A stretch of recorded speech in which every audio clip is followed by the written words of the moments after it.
All right. Happy Tuesday, everyone, and welcome to another Learning Tech Talks, where we are continuing to explore the landscape of learning tech and cutting out the fluff.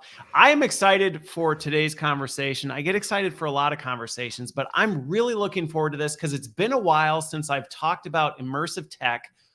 Generative AI has sucked the air out of the room, which in some ways is good. In some ways, I think is unfortunate. But what's interesting is we're actually going to tie the two together. And if you're thinking, wait a minute, I thought this was a conversation about VR. Yes, it's both. And to help me navigate that conversation, I'm joined by Kyle Jackson. He's the co-founder and CEO of Talespin. And so, Kyle, I appreciate you joining me to have this dialogue. Yeah, I'm really looking forward to it. This is going to be fun. We're going to have a good time on this one. So if you're wondering what happened to VR and is that still a thing, I hope we answer that question for you and actually change the way you're even thinking about it. So before we get into it, now where are you now? Because we talked about the fact you're moving to Singapore, but your location now is where? I'm in Los Angeles now, and the team is geographically dispersed at this point. So we're all over the world. Just kind of everywhere. Yeah. Got it. Okay. So background wise, for folks who may not be familiar with your background, because a little bit on how did you end up getting into the immersive space in the first place? That's not a path that everybody takes.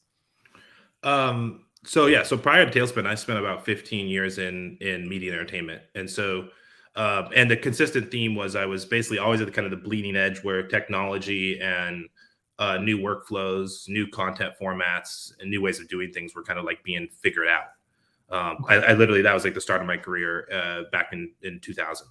And so in about 2010, I got introduced to virtual production after the first Avatar, where they brought a lot of those systems back into Hollywood. Oh, okay. And all of a sudden we were sitting there looking at, okay, wait, we're going to merge the physical and virtual worlds in real time to make these amazing stories. And so my brain just switched to, okay, that's the way things are going to be done now. And here we are. I got got down the rabbit hole with computer vision technology, with machine learning, with real-time technology, game engines. And somewhere in that 2014 timeline, I had a bit of a light bulb to go off that was like, wow, this is going to change a lot about the way we work and just how the world works. And why aren't we thinking or rethinking some of our education initiatives and foundations? And so I just started looking as every nook and cranny I could. And there was little conversations going on around that. And then decided to start Talespin in 2015 to see if we couldn't, make a dent in that problem.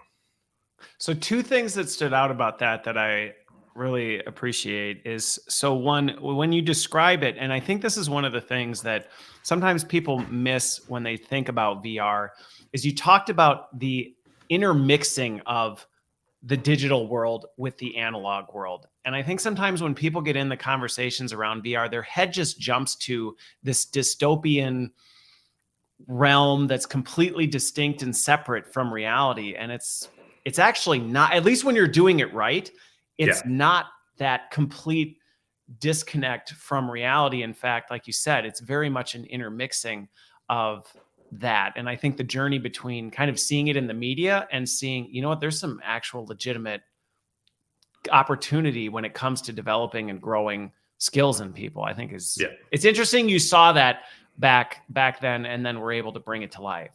Well, and there's actually some really simple anchoring things that people just kind of ignore, because when you're having when you're in a full VR 6 degrees of freedom VR experience and you're moving around and that your world and your physical world is not aligned to what you're experiencing, you have this disconnection, right? It's a little trippy at first.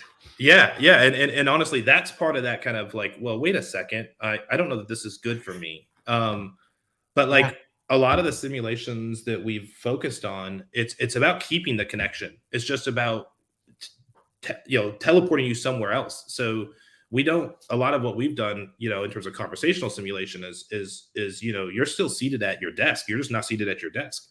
You're seated in some imagined world and having a conversation. And so all of a sudden it doesn't feel like you've left your physical body.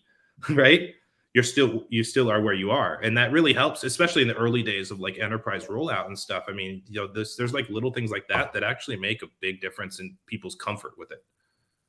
It's funny you bring that up because I think it's an important call out for folks who may be thinking about or exploring this is sometimes there is this desire, and I'll just say I have to be very careful of it because especially when you're extremely familiar with it, it's Yeah. much easier for you to make that jump because you've been around it, you're familiar with it. So you're like, we can just turn the volume up to 11 and it's totally fine versus somebody who's just getting oriented to it.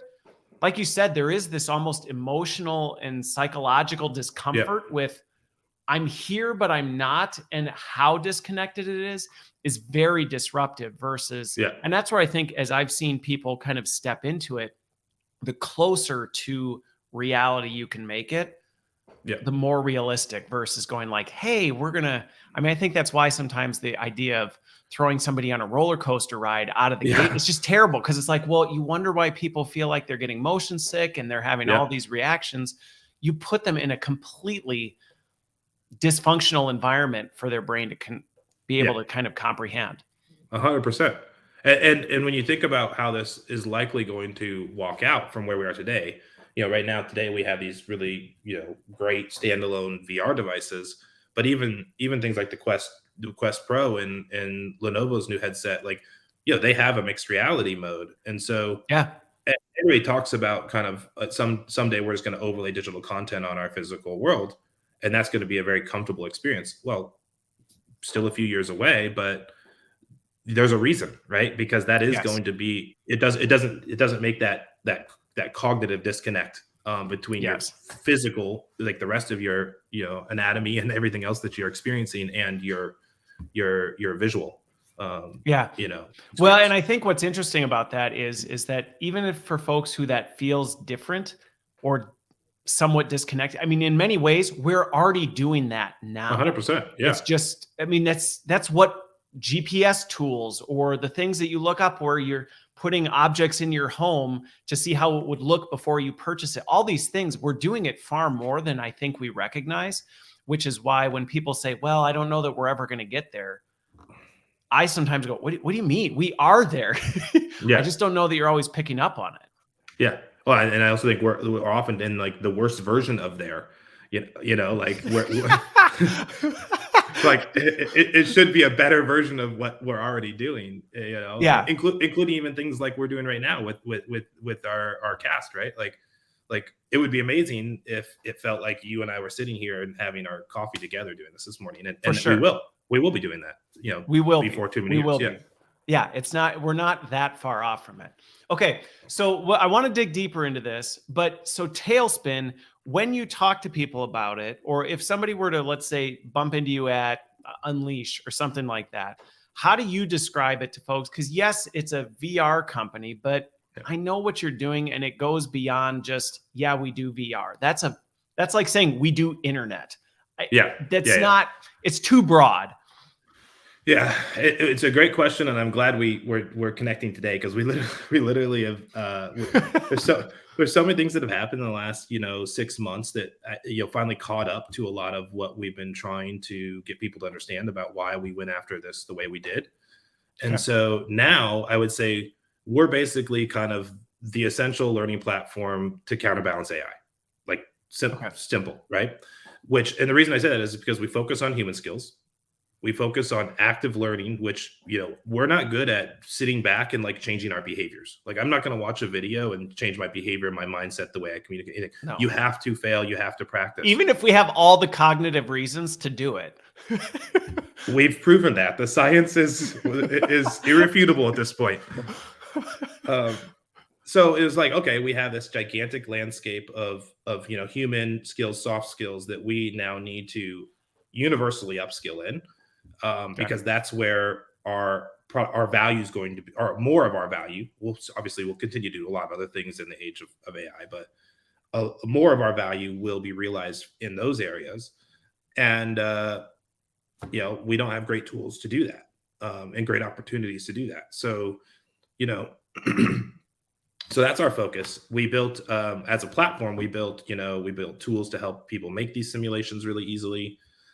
We built the learner experience piece so learners can experience it very easily. And we built a bunch of like enterprise integrations to make the enterprise piece of it work very easily. Just trying to like remove all the frictions from solving that problem, basically. Okay. So what's interesting about your description on this one, and I actually just read, I don't remember. I always am skeptical when I read white papers and stuff anymore, because I'm like, was this generated by the technology itself? Type right. It's almost this self-generating thing. But it was talking about what the future of work looks like for people. And the reality, and I very much am in favor of this point of view, that more than ever, our need to be distinctly human is just going to rise as technology can continue to do more of the stuff that's like, well, yeah, you don't really need a person to do this. You literally could have a bot do this stuff. And I think, to your point, what this is highlighting, which can be uncomfortable, is it's highlighting how big of a skills gap we really have, because we thought we had a skills gap. We knew there was a skills gap, but now we're starting to realize like, oh, some of this stuff, yes, we can let machines take care of it, but it's the actually really hard skills that is where those gaps exist. And we don't have a lot of good things in place to build and grow them. Right. One of the aha moments. So first was like the fascination with this idea of real-time technology, real-time content that can change on the fly based on the learner's needs. And this new medium of like, oh, wow, we can actually give people experiences that can be lasting. Like that was the first aha. Yeah. But then the second aha was I was like doing a lot of research and like trying to find like, where is this really going to have the biggest impact? And, back in like 2013 to 2017, I mean, if you looked at the top 10 skills lists, even back then that people were predicting, everybody was already predicting all this stuff. Yes. Right. And so now we're just kind of we're just sitting in that moment. And so there was an amazing book that I read, and I've told a lot of my team about this, which was there's a guy named Brian Christensen who wrote a book called The Most Human. And it's a fantastic, it's a great read. And basically there was a Turing test that they used to have for chatbots. It was a competition, and the competition was trying to become the most human chatbot. And they would have human placebos in this competition, right? So Brian, as a writer, became one of the human placebos, and he had to basically convince people that he was a real human and not a chatbot. That was his job. But the book is about how, if you look at the years of this competition, what we did to convince other humans that they were in fact real, like they would encode the worst parts of us into these chatbots. So they'd have chatbots that would swear, and then all of a sudden everybody was like, well, that can't be a chatbot because only humans would do that. So it became this super interesting look in the mirror as to all the things that made us distinctly human. And the book, it's fantastic because, I mean, to me, that's just like, it's like a microcosm of this moment in time where we're now sitting here going like, why are we uniquely capable? What is our special place in this equation with these tools that we are building? And I think we have a lot of the answers. I think some of them are pretty obvious, but yeah, that's what I'm most fascinated about with this whole problem we're trying to solve. Well, how do we index there? Well, and what's encouraging to me about where, we're going to get into even more how you're doing this, but what's encouraging to me about this is I continue to see this with employees and with people in general. This whole boom of generative AI has forced people to really think about, what is my value? And in some cases, that's a frightening question to ask, because you start seeing things that you go, oh, this actually could do this better, faster, and this component of me. And that can lead to a bit of an identity crisis. And the unfortunate part is that leaves people going, so what do I do about it? And quite frankly, there's a lot of things that people are going, I don't know. I really don't even know. I know I have this gap. I don't even know how to build it. And I think that's one of the things that I think you're doing that is really going to help people cross that bridge to go, yeah, I get it. And maybe you've let some muscles atrophy that you shouldn't have. And that's okay, because we're going to build them back up. We're going to actually give you the opportunities and the experiences to strengthen those muscles and actually make them stronger than they were before, to future-proof you from some of this emerging tech. Well, and the amazing part, once we actually do that, I mean, the way I look at it is a lot of what we spend our time doing day in and day out isn't what our bodies and our minds were built for, right? No. So we have this like it's square peg round hole right now in a lot of work, Yeah. right? And we had we're working with a number of partners around kind of like how generative AI comes into play with creating content at scale, right? Because that's now a superpower with this. And so we had a workshop like 3 or 4 weeks ago, and it was really senior learning leaders, and we hammered through the process that we had been refining to how to like accelerate creating learning content. Okay. And then we sat down at the end of like the 3 days, and we said, how does everybody feel about what just happened? And around the room, everybody said some version of, this is the first time I felt like I've been in flow state for days. So it reversed, like because Yeah. and we literally drew a like a graphic on the board, which was like, we have all this amazing power here, and we spent all the time trying to funnel it down into this little keyboard, or and Yeah. what this generative AI stuff does is it almost reverses the flow, right? Like Yep. you have this thing that's like, you can just be this like unconstrained thinker, Yeah. and it's super powerful. And then once you start doing that, like, I mean, it's so energizing, honestly, it's so fun, that we took a bunch of skeptics, that were like, I don't think we're going to be able to make, good learning content using this technology, to like, that's the only way we should make it. It just got so much better. Right. So, well, and again, I think the point that you're hitting on with that is that it's not and this is the part that I think people get nervous about, is they hear it making the content for us, and they picture that as this disconnected, like, so we aren't connected with it. And it's like, no. That's not what we're saying. What we're saying is distinctly, your role is completely different. And it's the part of it that actually brings you to life. Yeah. Instead of makes you go, I really hate this. I really hate this, aspect of it. Like you said, we're channeling all this stuff into our keyboards. And it's like, well, that's not really what gets people out of bed in the morning.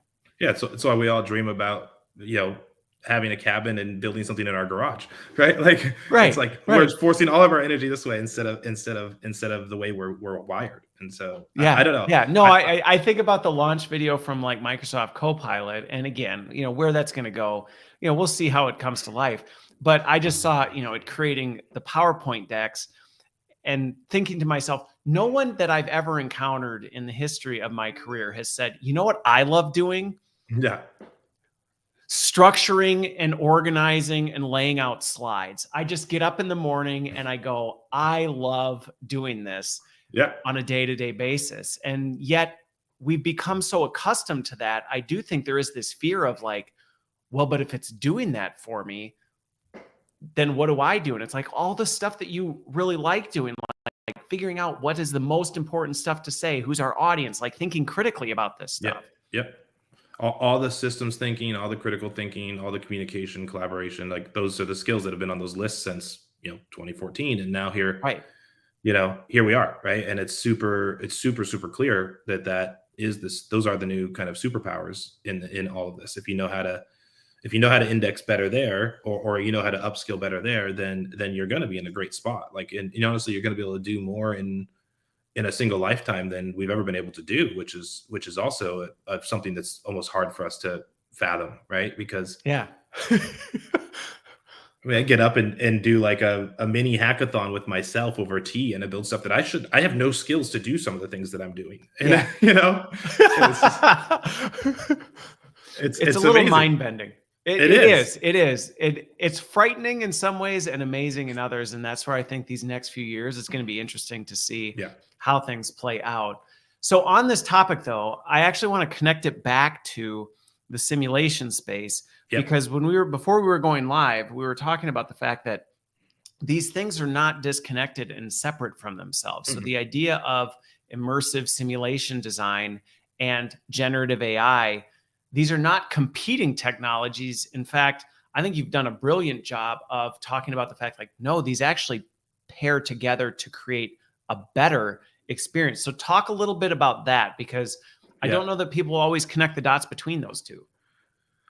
Yeah, I think the simplest place to start is even if the value of simulation and immersion has been really high, it's still been historically pretty expensive to do. And so Very expensive. even if enterprises who are convinced, they're like, well, how do I do this for an entire onboarding program or for a large, for 100 different learning initiatives that I have? And the answer hasn't been really that scalable, or there's not a way to do it. And so so there's tools like we and others have built kind of no code tools to try to make that make that more cost effective. But the piece that is always been kind of the unlock is this generative AI, several components of generative AI. So Okay. what we see with GPT-4 and large language models, that can be used, as a huge help to help create the context of the simulation, the content, the spoken content of the simulation, the personas, all of the things that do add up to a substantial cost.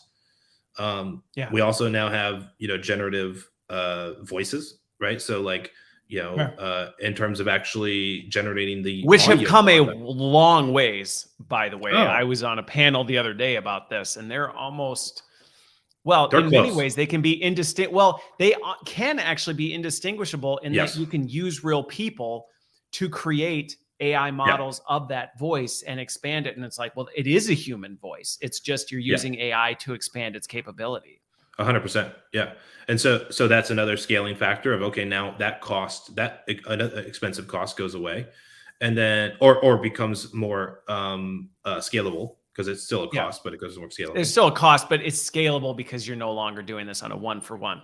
Yeah. Yeah. And then the same is happening in generative 3D, right? So we're getting to the place where, just like you see with like Midjourney or some of these image creators, you're getting to a place where I can type in a text prompt and generate a 3D environment. And so you put those three things together, and now you really have a very scalable content pipeline. You have your cost to create what is, kind of the best modality out there becomes on par or better than almost anything else you could do.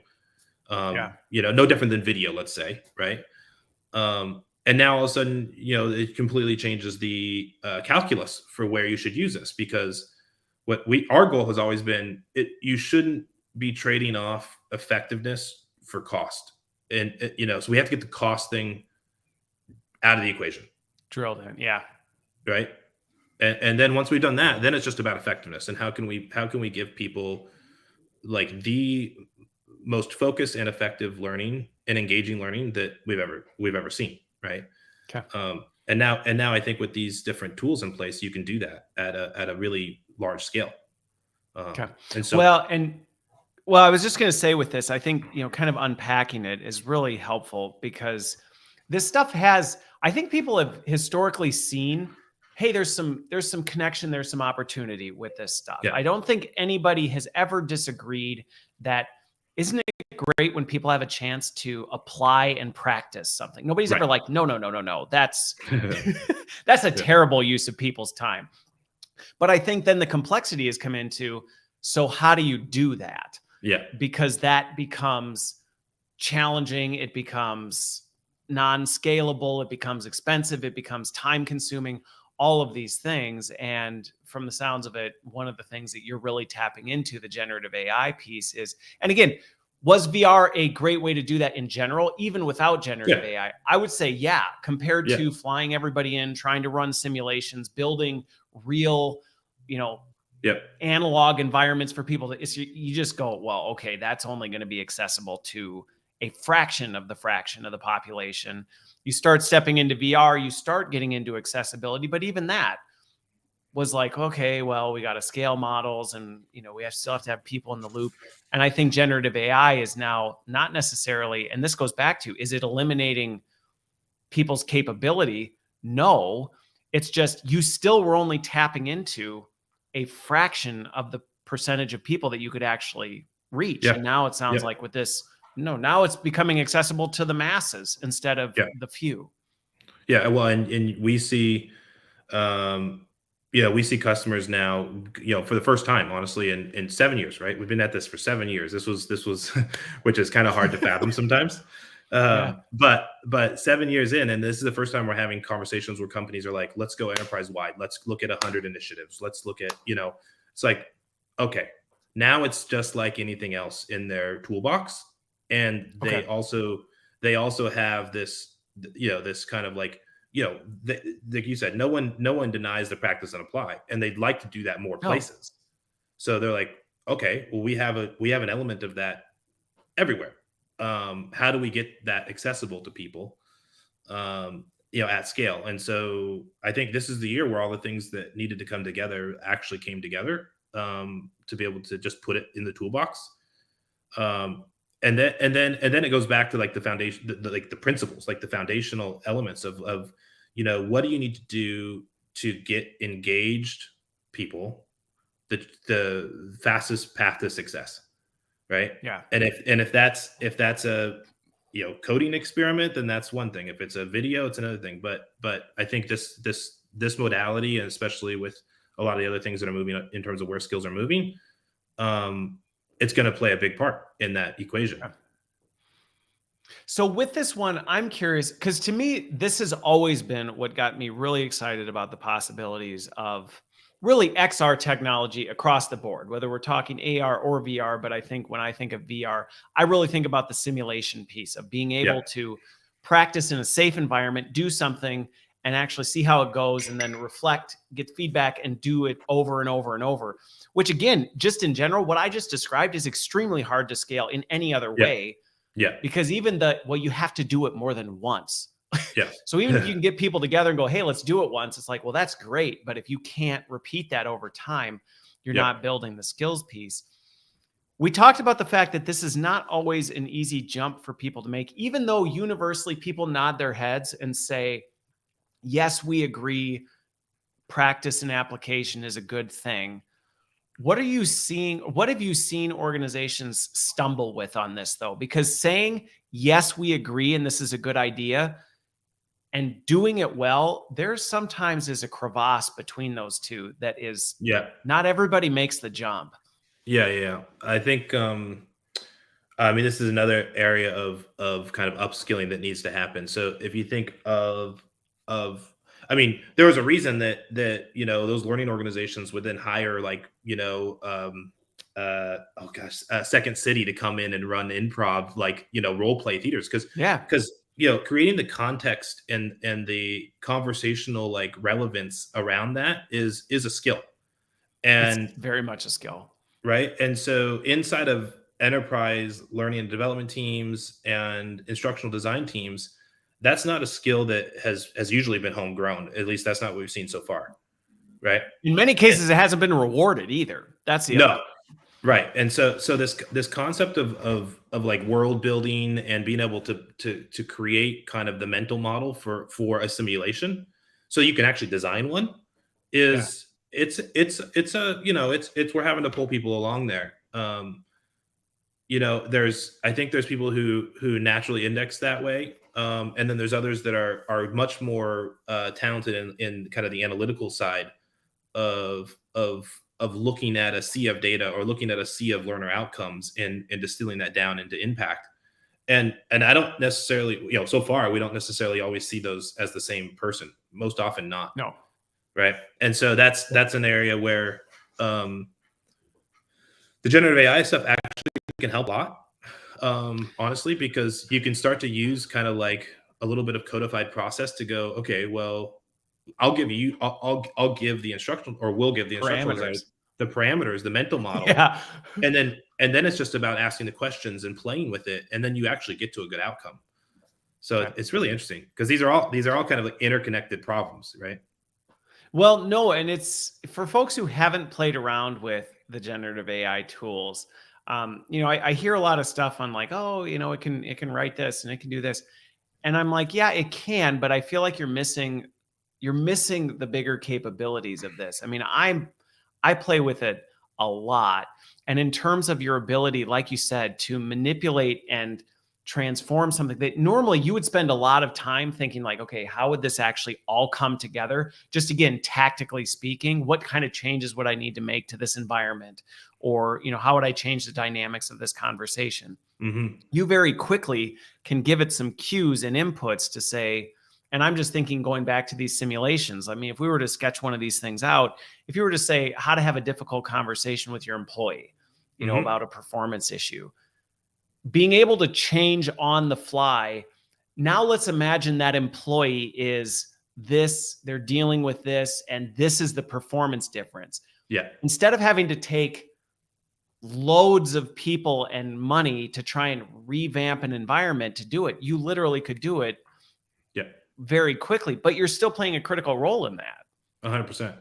Yeah. And that's where I think the learning design practice itself changes quite a bit with these tools, not just for simulations, because I look at like what Khan Academy did. I don't know if you saw that with the GPT-4 announcement, but they built this really interesting kind of like chatbot integration, which was basically like a virtual tutor while you were sitting in the lessons. But the way that they configured the tutor was it was super helpful. Like, and you couldn't cheat. It was almost like giving the kid the permission to try to cheat and then turning that into a learning opportunity. It was awesome. Right? Because of course they're going to ask the question of like, well, just give me the answer. Well, no, hey, let me, and it would redirect and it would explain some of the systems and stuff. And I looked at that and I was like, this is incredible learning. Like, and so it's like, that type of overall design thinking, that now we have to do, or we have the opportunity to do. We don't have to, right? But we have an opportunity to do. I see a bunch of these implementations and I'm like, wow, that now we're talking. This is fun stuff. This is the way I wish I would have learned. Yeah. Well, that's the thing. Some of the things that I sketch out as possibilities or explore, in terms of what you can do, I look at it and go, I wish I had the opportunity to learn like this when I was doing, like, this would have created such a richer experience. And I probably would have gone so much further had I had this along the way. So with this one, as you think about folks who are, kind of stepping into this, because again, while the conversation, I mean, a year ago, even, I feel like VR for learning and development, VR in corporate, it was a huge conversation piece. And then it evaporated a little bit. But in the conversations I have with my peers, it hasn't gone anywhere. If anything, it's grown because now the possibilities of what you can do just expanded, which we've been talking about with the capability of generative AI.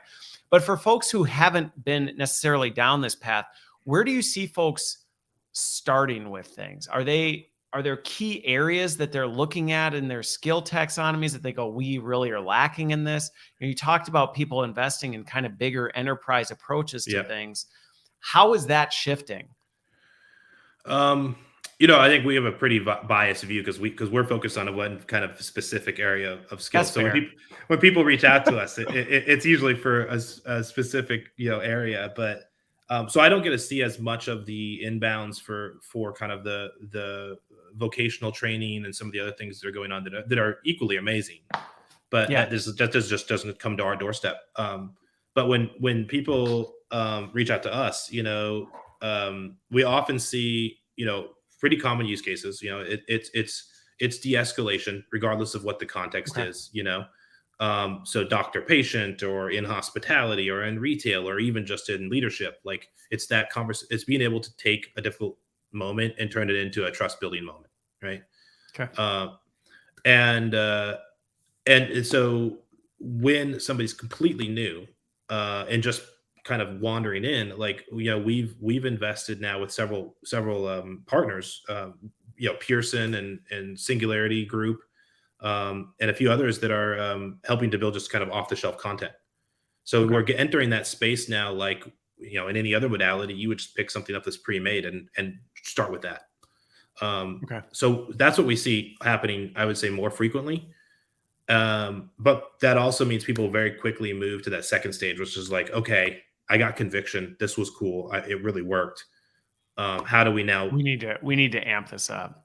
I'm going to pause you there for a second.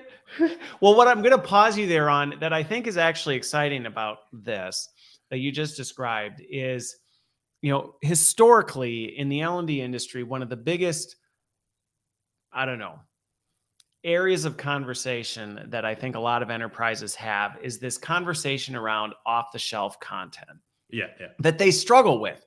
And as a learning leader, I will say I wrestle with this myself all the time, where you go,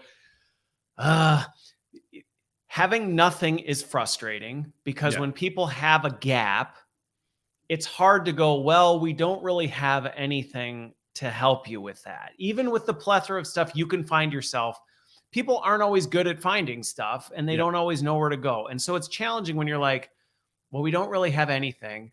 Yet on the same side of that debate, you end up in situations where you go, I've been in situations where I have it, and then you're frustrated with having it because you're like, okay, this isn't going to solve your problem by itself, type of thing. I can't just send you a XYZ course and your problem's fixed. And so you end up in this paradigm of going, I don't know if I love it or I hate it. Yeah. But what you're talking about is actually what I can see being in some ways the next generation of this, of saying, what if that off-the-shelf experience was an experience, Yeah. not just a piece of content, Yep. which not only allowed you to get that baseline knowledge, but gives you an actual opportunity to put those skills into place, which that would be a far cry better than, well, I gave you some generic information on a topic that is relative to something you're doing, versus, you know what?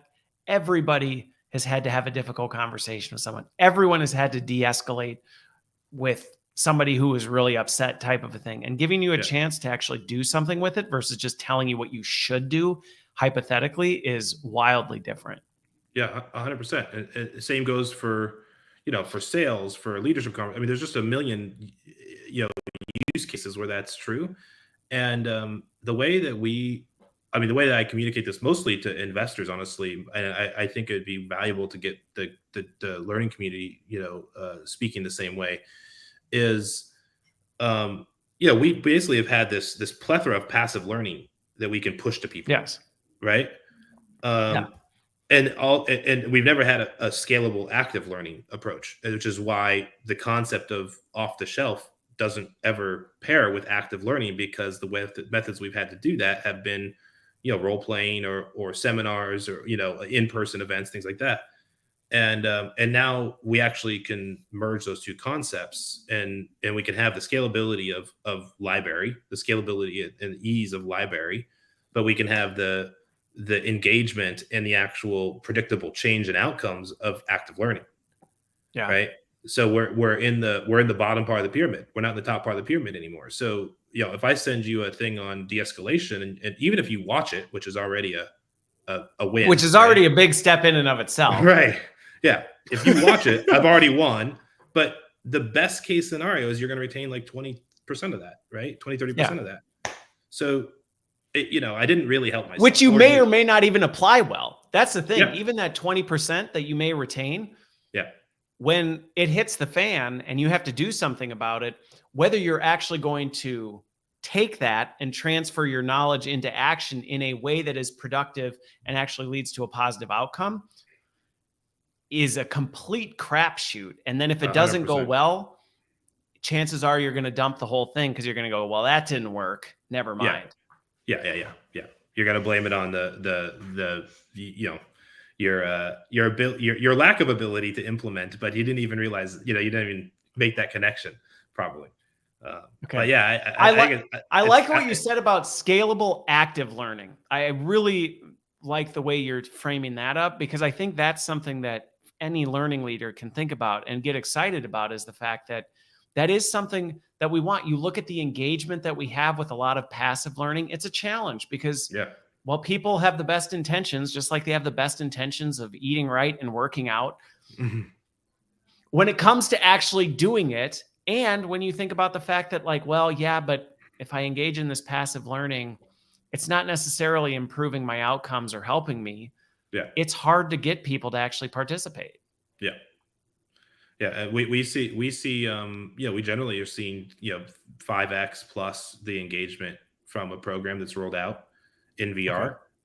Okay. And that's probably mostly due to the novelty, honestly. But I think let's let that novelty wear off. And you still go, well, wait, if I go and do it and I actually know that the next outcome is going to be predictable, better for me, then I think that will stick. I think the reason that you get the 10% engagement of a learning initiative that rolls out for passive learning is because everybody's going like, it's not going to stick anyways. Yeah, I've done this before. I've already dismissed it. Yeah. So, Yeah, so go for it. I was just going to say go, you finish. I think there's a huge amount of investment in those passive learning programs, and I can only imagine the actual impact we could make if we shift that thinking, right? Yes. I 100% agree with that even if we made the subtle shift, which it didn't used to be subtle. That's the thing. And that's where I think the point of this conversation for people listening is, I understand why people think shifting from passive to active learning is this massive, impossible task. And it's quickly becoming not a massive, impossible task anymore. And so to your point, if we could even flip the switch from, yes, we have a bunch of passive learning, to, yes, we still have a bunch of kind of generic whatever learning, but it's active learning, I think the performance move in and of itself would notably justify any sort of investment in it. Agreed. Okay. So, well, not to mention the fact that, going back to the measurement piece, whenever I talk to people about measuring things, you can measure, I don't know, we won't get into this because this will derail me and we'll end up ranting about this for too long. But when you think about active learning, being able to actually measure performance differences or behavior change becomes so much easier than when you're measuring passive learning. Because going back to our model that we talked through, you really have no way of gauging. I have no idea whether you're going to do anything with this. And even if you do, I don't know whether you're going to do it better than you would have before if you had no exposure to this. Versus active learning, you can very quickly see, well, I don't know, what did they do? How did they react? Oh, they did it again. Now we can see, did that improve? Yeah, we this is another one of these topics where, like, I feel, we were talking about this before we jumped on, like, we've been telling different versions of the Talespin story, or different chapters of it, over 7 years, because there was all these different components that we were trying to bring together. And at any one point in time, people would kind of get one of them. And one of those was the ability to focus on skill measurement, like get out of the, just make it simple, but make it attachable, right, to the learner's actions. And so we were internally talking about the company for about 2 years, just around the concept of skills mobility. Like, we were saying, listen, at the end of the day, our content gives the learner and the organization a lot of check-ins to whether or not somebody is demonstrating that skill. And if you just roll that data up, right, both for the learner and for the organization, now you actually have GPS. You actually have real GPS, right? Yes. Because right now, like, the idea of attaching skills to passive learning content is not GPS. It's like the illusion of GPS, right? It's clever recommendation algorithms for the sake of organizing content. And there are best assumptions. There are best assumptions is about as good as we can get. Yeah. But this takes it out of best assumptions to actually observed behaviors, right? Yes. And so that's been very wedded into what we've been trying to do. Now there's there's a new horizon that we're working on now, which is how do you do that in open-ended simulations? Okay. Right. Which is super fun. And I think we have a couple different solves for it, but it's so you're pulling the fences out, saying you have a little more free reign. Yeah. I mean, carefully. Obviously, the part of this is making sure that you can control. There's going to be a news story someday where some company's AI chatbot harasses an employee and the employee goes after the business. Like, that's going to happen because people are going to do it irresponsibly, right? Yep. And so we're making sure that as we go through the process of bringing some of these technologies together to help solve these bigger scale problems, we're doing it in a way where we are very prescriptive about those fences and where they are and where they aren't. Okay. And you can't do that. Maybe expanding the fences is a better way to put it than pulling them out. Yeah, yeah. expanding the Well, fences to create more.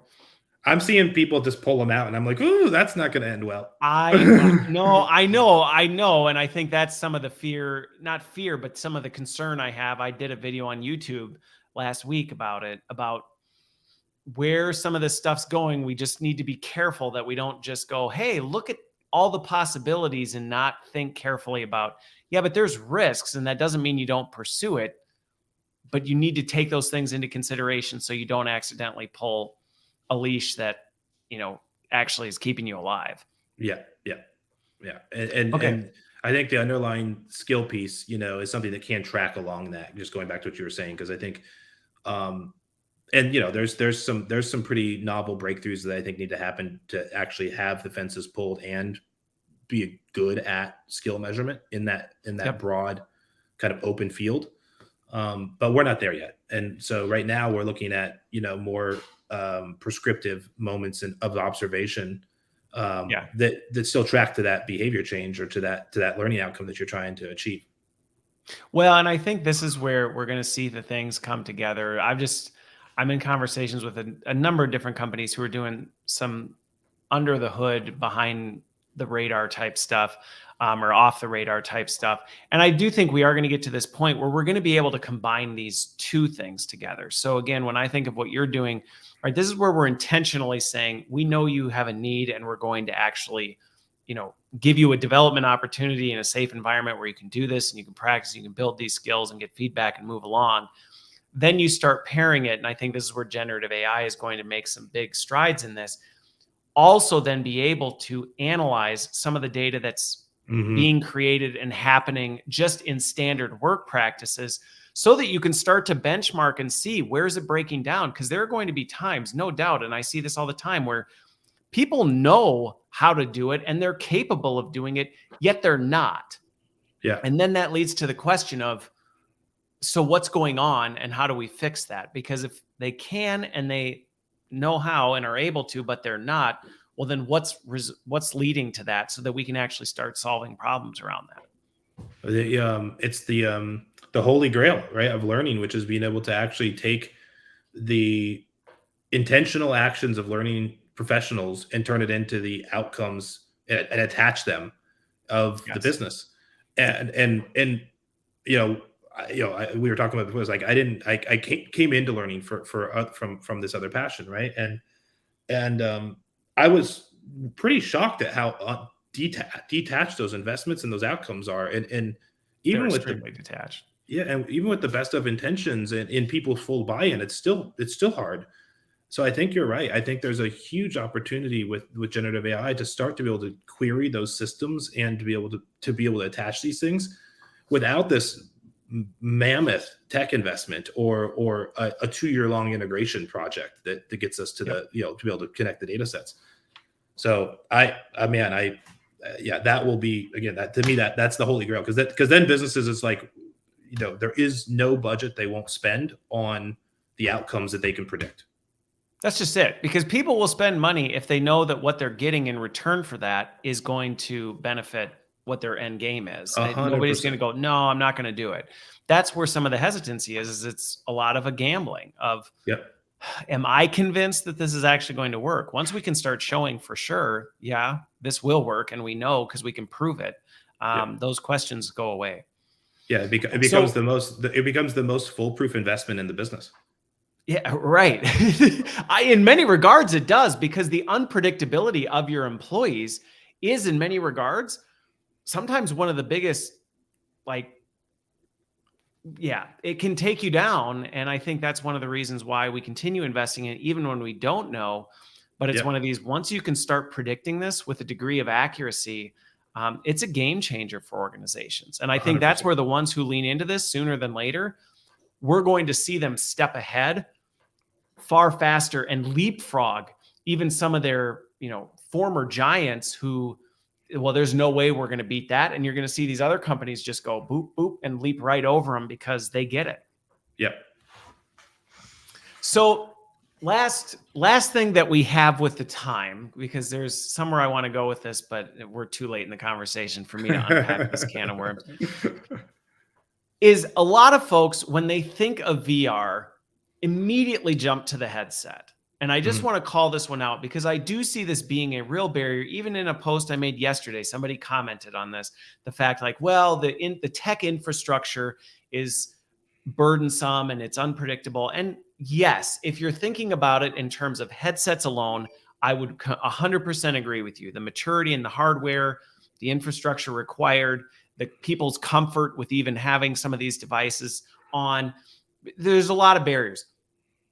But I feel like that's a misnomer because people assume that that goes hand in hand, and it doesn't have to. So let's talk about that a little bit, because you from the beginning have said the headset should not be a dependency for a VR experience. Yep. Yeah. I mean, it's where you get the best outcomes for biological reasons, Agreed. right? Yes. But I mean, take it out of this context for a second. You know, like, just because there wasn't digital video distribution back in the day didn't mean people weren't already making videos.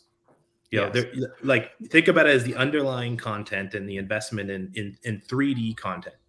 That can be experienced in a browser, that can be experienced in a headset, and eventually you'll be able to experience it in your room. And if you make those investments smart, it will still stay relevant, right? And you won't just have to recreate it, and it won't be a lost investment. And so where we're getting the bigger programs, you know, is people who understand that they're going to still distribute, you know, a large percentage of the learning content in a browser, or at a kiosk, you know, like an interactive learning kiosk or something. But they've got this headset population that they actually have conviction over, and they want to grow, but they have to figure out some of those logistical challenges. They also go, well, is this something I need to get on my budget for refresh every year, every 2 years? Like, there's still questions that they have. Just that's no different than mobile phones or any other device that we give to our employees in that regard, right? So I think it's just that it's, again, that you pick the right partners, the right platforms, because then you will be able to. There's some that are only VR, and there's some that are only, you know, in browser but still 3D. So it's like, if you pick one that is kind of like create once and experience it many, which there are several good ones right now, you know, then you're protected for that, and you can step in. You're one of them, right? Yes. Yeah. We did that. Yeah. No, but I remember when we first started talking about this was one of the things that, and I love the way you broke this down in terms of that thinking with scale and future proofing it is such an important piece. But we have to break this idea. And I've been in conversations with VR enthusiasts who get very adamant that not in headset is not VR. Yeah. And I'm like, I understand what you're saying. And I agree, like you said, is the experience distinctly different? And do I absolutely believe there is an X factor that comes with being fully immersed in the environment? Hands down, I would never deny the fact that there is something completely distinctly different, and you will get a superior experience out of it. However, to write off the capability because, well, we don't have headsets, or that's not something that we can do, I think is a huge mistake, because the capability and the possibilities of this are massive. And to your point, though, this is an important question. So if you're a learning leader or a business leader considering this, you need to ask these questions as part of your investigation, because I've seen people get burned with this, where they've gone down a path, they've made some serious investments, only to realize their investments were tied sometimes even to a specific hardware device. It's well, this only works on the Quest Go. And then the new one came out and everything just vaporized and they had to start over. And that's left people burned going, yeah, see, this is why I'm not getting into this space, because it's too big of an investment with too much uncertainty ahead. And I think what we're getting at here is those two are not necessarily interconnected in a way that you can't disconnect them. Yeah.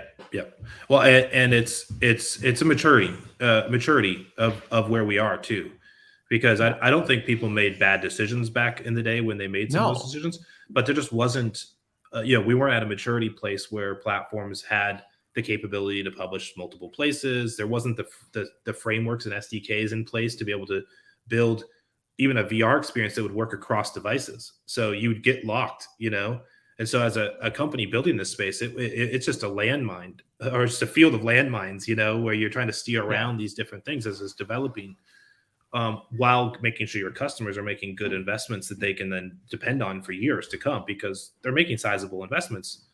They Um, are.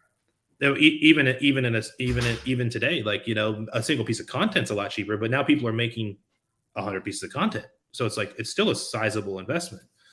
Yes. Um, you know, so I think, you know, the maturity is definitely here now, to where these things shouldn't move out from underneath your feet, you know, Yeah. which is I think the biggest thing that enterprises are concerned about is Yep. they know things change. I just want to know kind of how they're going to change so I can prepare. Yeah.